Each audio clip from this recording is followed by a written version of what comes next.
Aujourd'hui, tu es en santé, tu es debout, tu respires, tu peux bouger ta main, tu peux bouger tes pieds, tu peux manger sans problème.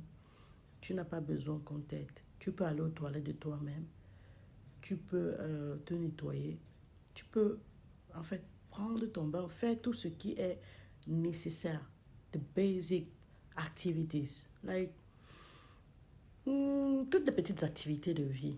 Au-delà de ça, tu peux encore sortir, aller travailler, chercher de l'argent, prendre des décisions de toi-même, choisir quand tu vas te coucher ou quand tu vas te lever, choisir quand tu vas parler et quand tu peux te taire, choisir quand tu vas sortir et quand tu ne dois pas sortir, choisis tout ce que tu veux, le vêtement que tu mets sur toi, le repas que tu manges, comment tu le manges, quand tu le manges, et choisis quand tu vas te divertir, visionner, regarder un film, boire une bière avec les amis ou quoi que ce soit, je sais pas.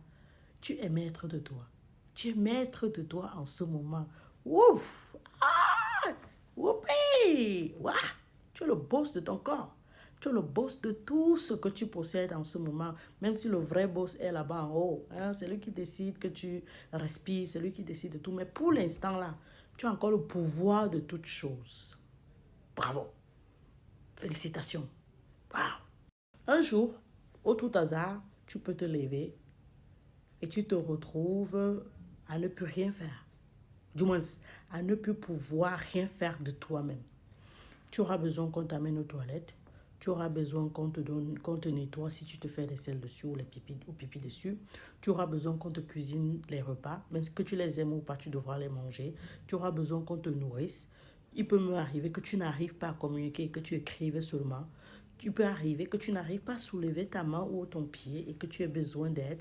Il peut arriver que tu aies besoin d'un fauteuil roulant pour te déplacer et naturellement de quelqu'un pour te donner un coup de main. Il peut arriver que tu n'arrives pas à voir. Il peut arriver tout un tas de choses qui te privent de ton autonomie et de ton indépendance. Parce que depuis le début, je parle de ton autonomie et de ton indépendance. Et là, en ce moment, tu n'es plus roi ou reine de ton corps. Tu respires. Le monsieur qui est en haut te garde en vie. Il te fait sourire. Mais tu ne peux pas faire ces choses-là. Là, entre en jeu ce dont j'ai envie de parler aujourd'hui. Les personnes qui sont autour de toi. Ces personnes qui, lorsque tu allais bien, tu as choisi soit de t'en occuper ou de ne pas t'en occuper. Et si je te parle, c'est parce que je veux attirer ton attention sur ce que tu fais aujourd'hui alors que tu es debout, alors que tu es en santé, alors que tu as tout à t'apporter. Tu n'as qu'une seule chose à faire. Savoir aimer les gens qui sont autour de toi et prendre soin d'eux. Et lorsque je dis de prendre soin d'eux, je ne parle en aucun cas de leur donner de l'argent, de leur acheter je ne sais quoi de luxe. Je parle de passer du bon temps avec eux, leur donner le respect qui leur est dû, leur donner l'amour nécessaire, les combler au point où que ça les étouffe simplement. Ne parle pas de tes collègues de travail. Ils t'adulent parce que tu as un potentiel, tu es le PDG, tu es ceci, tu es le beau, je ne sais pas trop quoi. Je ne parle pas de tes voisins, je ne parle pas de tes followers sur les réseaux sociaux qui t'admirent parce que tu es une belle miss, ou alors parce que tu es un bel acteur, pardon, ou alors parce que tu es un personnage public assez influent. Non, je ne parle pas d'eux. Je parle de ta famille que tu as à la maison, soit ta femme ou ton époux. Je parle de tes enfants, plus principalement. Parce que tu vois, quand tu vas vieillir ou quand tu seras malade, ton épouse pourra ou ton époux pourra être faible. Mais tu vois, ces gens-là, ils seront jeunes, avec la force qui va avec. Tu auras besoin qu'ils prennent soin de toi. Et là seulement, ils te rendront ce que tu leur auras donné. Ça veut dire de l'amour. Si tu passais assez de temps avec eux, ils auront envie de passer du temps avec toi. Et donc, ils auront envie de prendre soin de toi. Si tu as su prendre soin d'eux en les nettoyant, en te préoccupant d'eux, alors en ce moment, ils te rendront seulement ce que tu leur as donné. N'oublie pas, chaque action que nous posons sur cette terre a des conséquences. Chaque action que nous posons sur cette terre a des conséquences, positives ou négatives, au moins s'il y a des conséquences. On appelle ça le karma ou la loi de la nature. Donne le nom qui te sied. Moi, ça ne me dérange pas.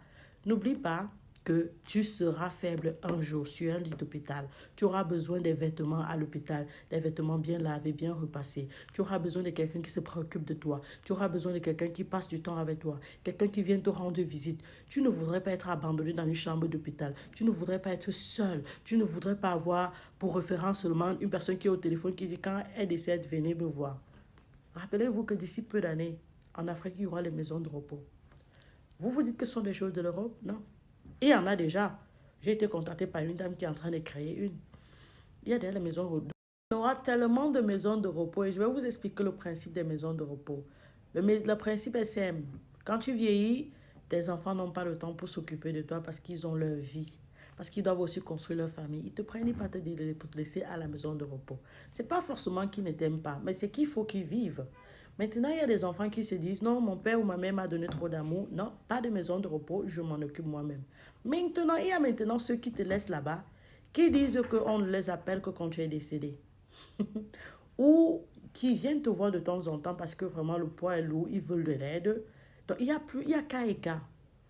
Mais lorsqu'on va te prendre de chez toi, ta maison que tu as conçue, que tu as passé toute ta vie à travailler dur pour construire, parce que tu sais que c'est l'avenir des enfants, on va te retirer de là pour aller te laisser dans une structure où des personnes doivent s'occuper de toi, les gens comme nous, et récupérer et avoir de l'argent. Tu vas souffrir mentalement. C'est ça qui va précipiter ton décès. Et tout ça, c'est un manque d'amour. Tu n'as pas su capitaliser ta force. Ta force, c'est de mettre ça sur ceux qui t'entourent. Donne-leur le respect qui leur est dû. Donne-leur l'amour en suffisance. Tu as tellement de force, mais tu seras malade, je te promets. Tu n'as jamais vu des personnes qui sont en fin de vie dans les hospices, les palliative care. Tu ne les as jamais vus. Si tu vois un d'eux, tu vas changer ta perception de la vie. Je te parle parce que quand je sais pas, quand tu les vois, il n'y a pas d'âge pour ça. Hein.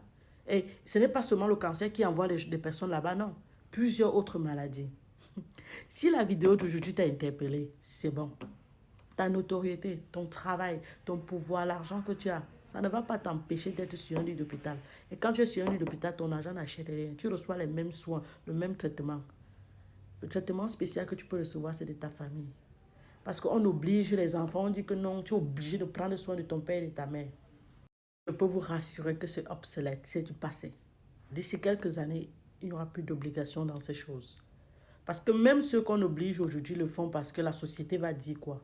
Ils ne le font pas parce que je veux le faire. D'ici quelques années, ils ne seront plus obligés de le faire. Ils vont vous abandonner. Et on va bavarder. Mais en fait, ils ne vous rendent que le manque que vous leur avez donné. Vous n'étiez pas présent. Comment ils vont faire pour être présents? C'est un truc naturel. Hein? On ne force pas. C'est que l'envie qui me pousse à venir te voir à l'hôpital devrait être l'envie. Tu devrais être motivé par quelque chose. J'ai reçu tellement d'amour pour toi. Tu as toujours été là. On était complices. On faisait des choses ensemble. Tu as pris soin de moi dans la maladie et tout ça. Mais si c'est que c'est ton argent qui faisait tout, je vais faire la même chose. Je vais envoyer l'argent pour qu'on paye tes soins. C'est fini. On se voit à ton décès ou alors à la fin de ta vie, à la fin de tes jours. Il n'y aura plus d'obligation. Ils vont s'occuper de vous parce qu'ils ont envie, parce que vous leur avez donné de l'amour. Ils vont vous rendre de l'amour. D'accord? Vous avez l'argent, aujourd'hui, on vous appelle boss, vous buvez par-ci, par-là, vous donnez la bière à tout le monde au quartier. Tous ces gens-là ne seront pas là. Si vous êtes couché à l'hôpital aujourd'hui, ils ne viendront pas vous rendre visite. C'est votre famille. Il y a des femmes ici qui ne prennent pas soin de leur mari dans la maladie. On dit que c'est qu'elle est une mauvaise femme. Vous ne savez pas ce qu'elles ont vécu. Elles ont vécu des choses tellement difficiles. Et lorsque ce moment arrive, elle est habituée, l'habitude devient une seconde nature. Donc, elle s'en fout. Guys, pensez, quand il a encore temps. Tu es là dans la santé 3.0, docteur Thérèse infirmière. On se voit. Bye!